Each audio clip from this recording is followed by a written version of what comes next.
आज देश में कृषक को किस तरह से मजबूत किया जाए और देश के उस महान कृषि संस्थाओं में जिस तरह से बड़े बड़े एजेंडे बताए जाते हैं, लेकिन किसानों को हितकारी योजना और किसानों को सही मूल्य नहीं मिल पाता है। हमारे आरडी मीना साहब 84 बैच के आईएएस हैं, अभी जुड़े इस संस्था से। हमारे कई मित्र जुड़े हैं और सोमेन कॉलेज जी का अथक प्रयास से ये पूरे देश में इसको निर्धारित किया जा रहा है कि देश में जल, जंगल और ज़मीन से दूरी बन रहा है, उनको सही दिशा और दशा दिया जाए, जिससे आदिवासियों का कल्याण हो, गरीबों का कल्याण हो और स्वतः इस देश में रहने वाले सभी को जैविक शक्ति चाहिए। तो उसको कृषि के तरफ बढ़कर कृषि के उत्थान और विकास के लिए चिंतित रहना पड़ेगा, सोचना पड़ेगा। और जो हम उपज है उसको किस मात्रा में, जिस तरह से आदिवासी और किसान इस संस्था से जो जुड़े हुए हैं, आदिवासी और कृषि संबंधित लोग जुड़े हुए हैं और इस देश को कृषि का आत्मा माना जाता है। हमारा देश का आबादी जो 80% है वो कृषि के ऊपर निर्धारित होता है। जो हमारा शरीर को उपज देता है, हमें जैविक बनाता है, शक्तिशाली बनाता है, तो ये हमें भोजन जो मिलता है, हमें जो जितना प्राकृतिक हमें देता है उसके सहारे हम चलते हैं।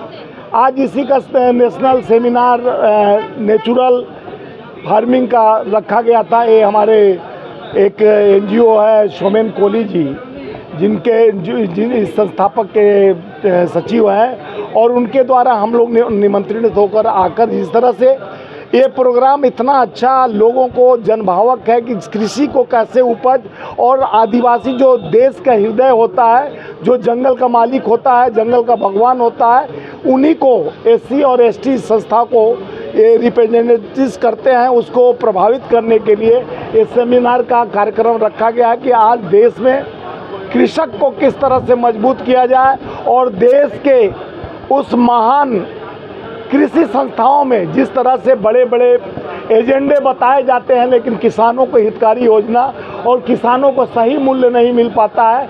लेकिन हमें उपज तो बढ़ाना है, खाद का भाव भी घटाना है और जैविक खाद जो होता है, गाय का गोबर हुआ और सारे चीज़ जो बनाया जाता है, जो हम तो किसान के बेटे हैं, जानते हैं कि यूरिया कितना डाला जाता है, फास्फोरस कितना ज़्यादा डाला जाता है, खाद कौन समय में कब डाला जाता है, कब बीज लगाया जाता है, कब पानी में उसको जोता जाता है और खेती का उपज किया जाता है।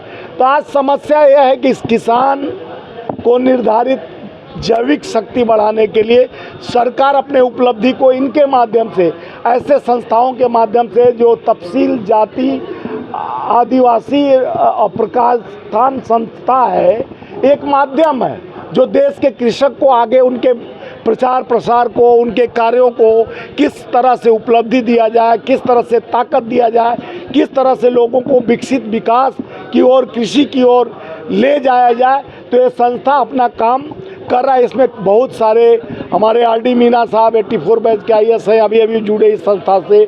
हमारे कई मित्र जुड़े हैं और सोमेन कॉलेज जी का अथक प्रयास से ये पूरे देश में इसको निर्धारित किया जा रहा है कि देश में जल, जंगल और ज़मीन से दूरी बन रहा है, उनको सही दिशा और दशा दिया जाए, जिससे आदिवासियों का कल्याण हो, गरीबों का कल्याण हो और स्वतः इस देश में रहने वाले सभी को जैविक शक्ति चाहिए।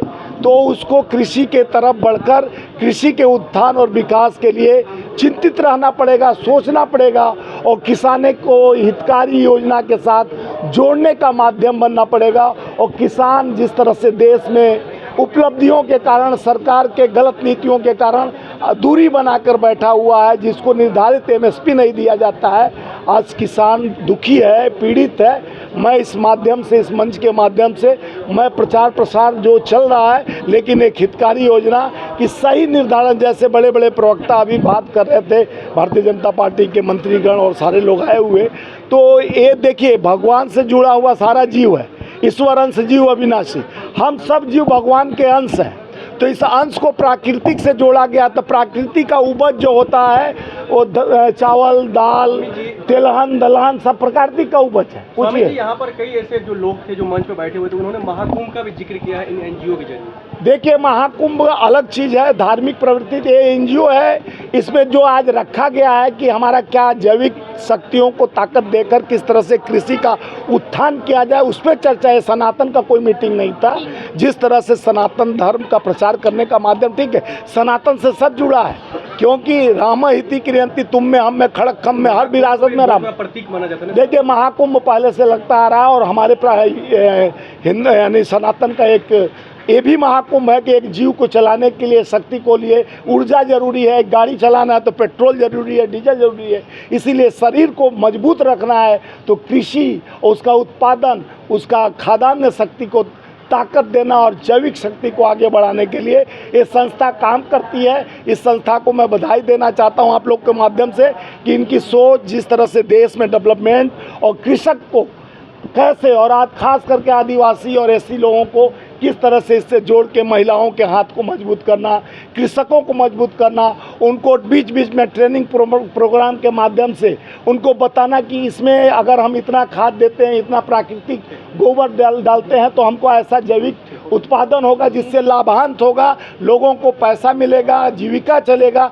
तो जीविका ही हमारा कुंभ है, और कुंभ तो हमारा धार्मिक आस्था है। वो आस्था अलग है, हम उस आस्था को प्रणाम करते हैं। सबको उस आस्था में जाना चाहिए।